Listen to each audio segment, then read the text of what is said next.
کل تک جب تم گناہ کرتے تھے تو ہم تمہارے ساتھ تھے، اور جب آج تم تائب ہو اور اللہ کی راہ میں نکلے ہو تو آج بھی ہم تمہارے ساتھ رہیں گے۔ کل بھی تم ہمارے سردار تھے گناہوں میں، آج نیکی میں بھی تم ہمارے سردار ہو۔ اے سردار، ہم بھی خدا کی قسم توبہ کرتے اور آج سے ہم بھی ڈاکہ ڈالنے سے انکار کرتے۔ تو چنانچہ 60 کے 60 پورے ڈاکو غوث اعظم کے دست مبارک پر توبہ کر کے تائب ہو جاتے، اور جتنا مال لوٹا تھا انہوں نے سارا مال لوگوں کو لوٹانا شروع کر دیا۔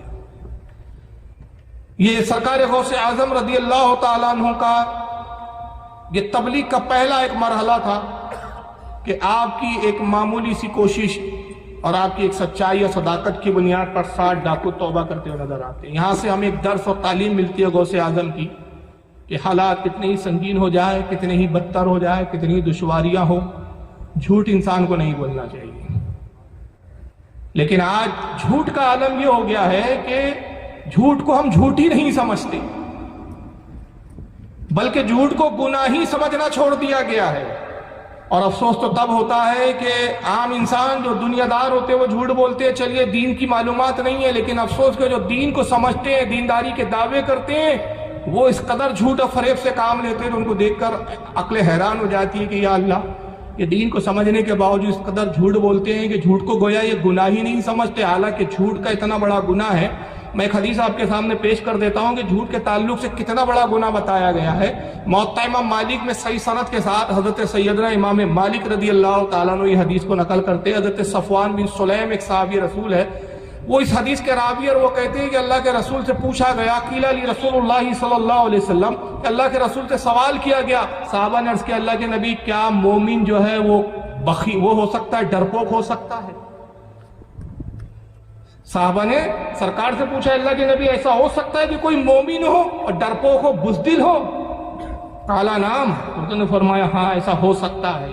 اس میں تعجب کی بات نہیں ہے کہ کوئی مومن ہونے کے بعد ڈرپوک ہو، بزدل ہو، اس کو خوف اور ہراس اس پہ طاری ہو جائے کسی مرحلے کو اور کسی مشکل کا مرحلے کو دیکھ کر، اس میں کوئی تعجب کی بات نہیں، مومن بزدل ہو سکتا ہے۔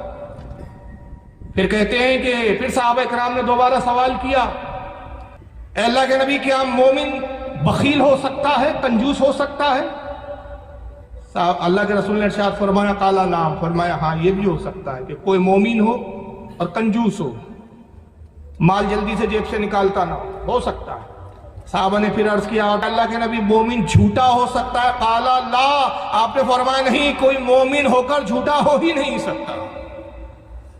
تو اندازہ لگائیے کہ جھوٹ بولنا یہ مومن کی فطرت نہیں ہوتی۔ اور سرکار غوث اعظم اپنی ابتدائی تبلیغ کے مرحلے میں پہلی جو تعلیم دے رہے ہیں گویا ایک طرح سے وہ یہ کہ اگر تم میرے چاہنے والے اور ماننے والے ہو تو کیسی ہی مشکل آ جائے جھوٹ نہیں بولنا چاہیے۔ اور اس کے بعد بھی جب آپ بغداد گئے تو اس وقت کے بہت بڑے عالم تھے، جامع نظامیہ ایک بہت بڑا اس وقت مدرسہ اور ادارہ تھا جو بادشاہ کی طرف سے جس کے اخراجات اٹھائے جاتے تھے، اور وہاں کے جو سب سے بڑے عالم فقیہ اور محدث تھے جن کا نام تھا حضرت قاضی ابو سعید محمد مبارک بن علی مخزومی حنبلی۔ فقہ حنبلی کے یہ اس وقت کے بہت بڑے عالم اور مفتی تھے اور اپنے وقت کے پیر بھی تھے۔ غوث اعظم بعد میں انہی سے مرید بھی ہوئے، پہلے ان کی شاگردی میں آئے اور آپ ان کے مدرسے میں داخل ہوئے۔ جب مدرسے میں جا کے آپ بیٹھے کہ درس دے رہے تھے حدیث کا، سرکار غوث اعظم پیچھے جا کے بیٹھ گئے کہ درس ختم ہو تو حضرت کی بارگاہ میں جاؤں اور شاگردی کے لیے التجا کروں۔ آپ کی نظر پڑی حضرت ابو سعید محمد مبارک رضی اللہ تعالیٰ عنہ کی شاگردوں نے کہا وہ نوجوان پیچھے جو بیٹھا اٹھاؤ اور اس کو باہر لے جا کر پھینک دو۔ ان کے شاگرد اٹھے، ہاتھ پکڑا اور ان کو باہر لے جا کے غوث پاک کو پھینکا ہے۔ اور انہوں نے استاد سے سوال نہیں کیا کہ حضور اس کا قصور کیا ہے اس بیچارے کا کہ آپ اس نوجوان کو کیوں اپنی مجلس سے باہر پھینکوا رہے ہیں۔ استاد کا حکم تھا، انہوں نے تعمیل کی۔ غوث اعظم اٹھے، مٹی کو جھاڑا اور پھر آ کے مجلس میں دوبارہ بیٹھ گئے۔ استاد نے دیکھا کہا اے نوجوان تو پھر آ گیا، اور شاگردوں کا اٹھاؤ پھر اس کو اب تھوڑے اور زیادہ دور لے جا کر پھینکا۔ شاگردوں نے پھر آپ کا ہاتھ پکڑ کے اٹھایا اور اٹھا کر آپ کو لے گئے، لے جا کے کچھ اور زیادہ دور پھینک کر آئے۔ پھر آپ اٹھے، مٹی جھاڑی اور پھر آ کے مجلس میں بیٹھ گئے۔